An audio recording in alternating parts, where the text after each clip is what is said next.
Hey y'all, Trailer Trish here. So, when you meet somebody and you've got that one trauma dump story, maybe two, that you tell that's a little intense and you're so desensitized to it that it's not that intense to you anymore? This is mine. So, let me preface, this is not about my sister that I always talk about that I love to death. She's my best friend. This is about my other sister that I never mention.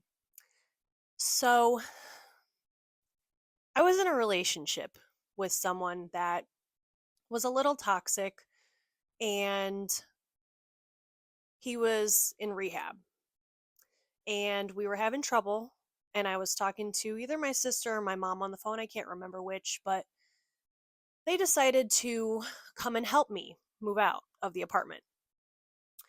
And I didn't ask them to do this. They just showed up with a U-Haul. Mind you, they live up north, about 2 hours away from me, and they decided to come down with a U-Haul and my sister's boyfriend to help get my stuff. Now, my sister and my mom are both those kinds of people that don't help people to help people. They help people to say they helped people, to appear like good people, but they're not. So they came down with a U-Haul and they started packing up my things. And I remember my mom going into my closet and grabbing the bins I had of purses off of the shelves. And she came out into the living room, and I remember distinctly saying, "Mom, those have to go in a box. They're really expensive." Because my sister doesn't really know much about fashion, and I went to school for it. So she probably didn't realize that Louis Vuittons are really expensive, and she wouldn't care how she stored them. So I thought she's going to put them in her garage in this bin and they're going to get damaged from moisture or something. No. So my mom says, "Don't worry about it, Trish." And I said, "No, Mom, really, they're really expensive. They got to go in a box. I don't want them to get damaged." And she says, "Don't worry about it, Trish. They'll be fine. I promise they'll be fine." Her exact words. So, my stuff goes up north.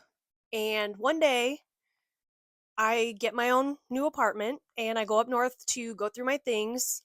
I'm not ready to move them yet because I'm not moving for, I think, 2 weeks. Rue's up there making a mess. And I'm just going up there so I can organize some things because I was moving into a smaller apartment. And I was like, let me just give a bunch of stuff to my sister that I don't need. So I spent the day at her house going through my things, and I was giving her shoes, clothes, DVDs. I gave her sons my GameCube and games. And I opened a box, and my jewelry box was glass, like a mirror, and it was wrapped in saran wrap. And the saran wrap was ripped and the glass was broken. And I was like, oh, damn. When they moved my stuff, they broke the box inside of the box. Didn't think anything of it beyond that. I continue to go through my things, and then I go down to the basement where my purses have been kept. I know this because I had been to her house already and I saw where all my stuff was stored, and I saw exactly where all my things were. Rue. And some stuff was missing. I noticed 4 of my Louis Vuittons were gone. 2 bags, 2 wallets. I noticed my Calvin Klein purse and wallet were gone. My Kate Spade bag. My Michael Kors bag. I go back upstairs and I say, "Hey, Vic." "Yeah? Where are my Louis?" She looks me in the eye, looks into her bedroom where her boyfriend is, and looks back at me. I'm shaking right now, reliving this. And I freak out. I freak out and I run downstairs. At some point, I look in the jewelry box and I see my diamond earrings are missing that my in laws had bought me for my wedding day. 2 necklaces that my mom had bought me were gone. My Gucci sunglasses were gone. Anything obviously worth money was gone. Now, I had a huge collection of lamb bags, Nana bags, lots of designer stuff that they didn't know was designer because they're not very smart when it comes to that kind of thing. They just knew Louis Vuitton means money, and her boyfriend was a meth addict that got her into drugs too, allegedly. So yeah, about $7,000 worth of things that I could account for were missing while in her house. So my sister comes downstairs and tries to calm me down while she makes her boyfriend leave the house. And she's crying and she hugs me and says, "Trish, I'm so sorry. I knew he was going through your things because I would put a box on a shelf and I would come down and see that it was moved, and I knew he was going through your things. So I call the police. And when the police come, she changes her story. A friend of hers has the code to her garage. Maybe he did it." Mind you, at this point, she had left the house briefly with him to go for a car ride or something.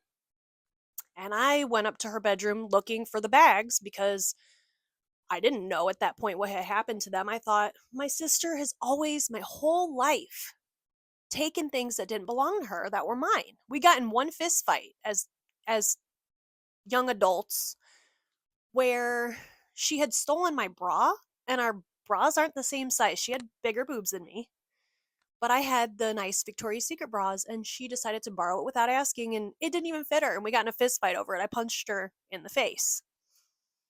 So I saw a picture of her in grade school with one of my purses on her desk at school, and I'm like, when did you ask to borrow that? I came home for a holiday once and she was wearing one of my shirts. When did you ask to borrow that? Lots of my stuff would go missing. So,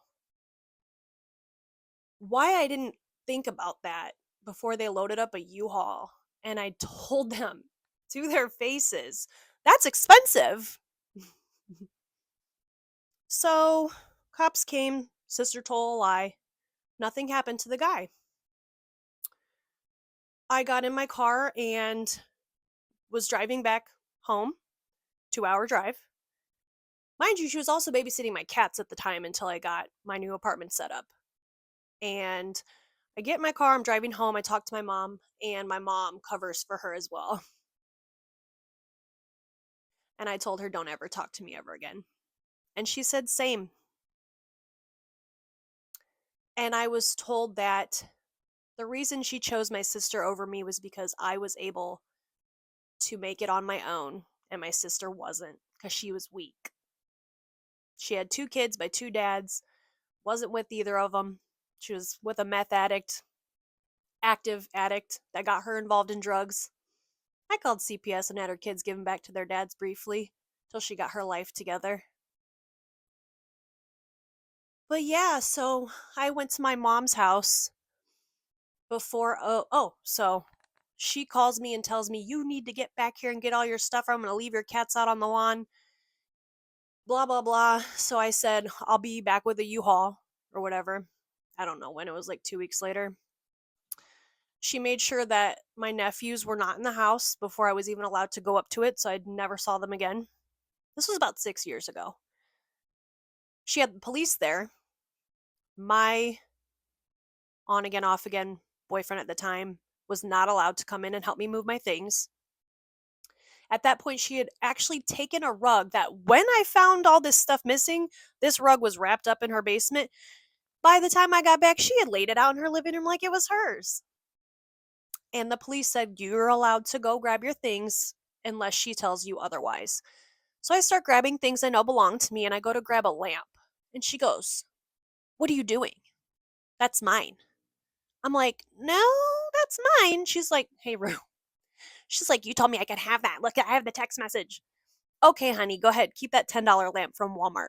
I'm good. I'm good. She kept my nightstands. She refused to give my boyfriend back his mini fridge, his recliner. He had a really nice table that was gifted to him with a big Texans logo on it because he was a big Texans fan. They sold that too. Yeah. So the cops were there. My aunt and uncle showed up. My cousin showed up. They were just trying to keep the peace, and everybody was really upset. Everybody knew what had happened and nobody was doing anything about it. So I got my things and I left.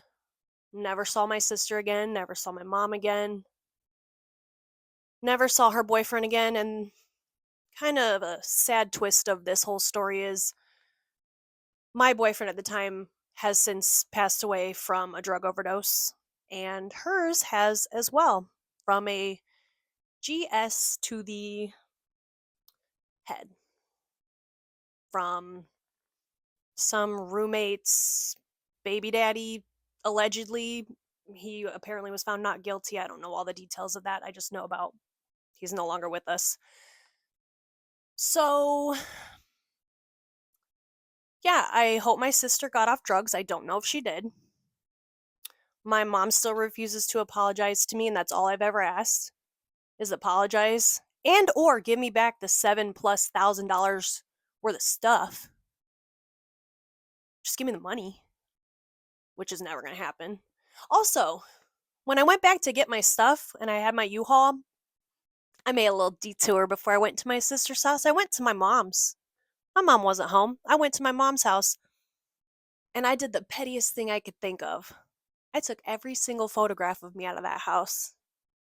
All the pictures from high school in the hallways, pictures in my mom's room of me, photo albums of me, took them. I also took a photo that I bought for my mother. It was a local artist. He had photographed a man praying over another man in an alleyway. Because my mom's one of those fake Christians that uses it to her advantage. She used to date 2 different guys at the same church. My mom's a lot. Yeah. So I took that picture that I paid $150 for. I paid for it. She's not a Christian. She doesn't deserve it. She owes me way more than $150 because she promised my stuff would be okay. Trish, don't worry, your stuff will be okay. So I took it. I bought it. Just taking back what I paid for. They decided to bash me all over Facebook and say that I robbed my mom. And they posted a picture of one of my wallets saying that they found one of my wallets in the garage rafters and that I was a liar. My stuff wasn't stored in her garage. It was stored in her basement. I saw it on the shelves. Told me if I wanted my wallet back, I had to give my mom back that photo. No. I went ahead and bought myself some more Louis. And their grubby little paws aren't going to come near them because they're no longer a part of my life and never will be again. So, moral of the story, don't fuck with me. Because one day I'm going to have followers on the internet and I'm going to tell them all about it. And there's nothing you can do about it. Have a good night. Bye. Here's that photo, by the way. Oh, and everybody in the comments, wish that sister a happy birthday because today's her birthday. Yeah. Toodles.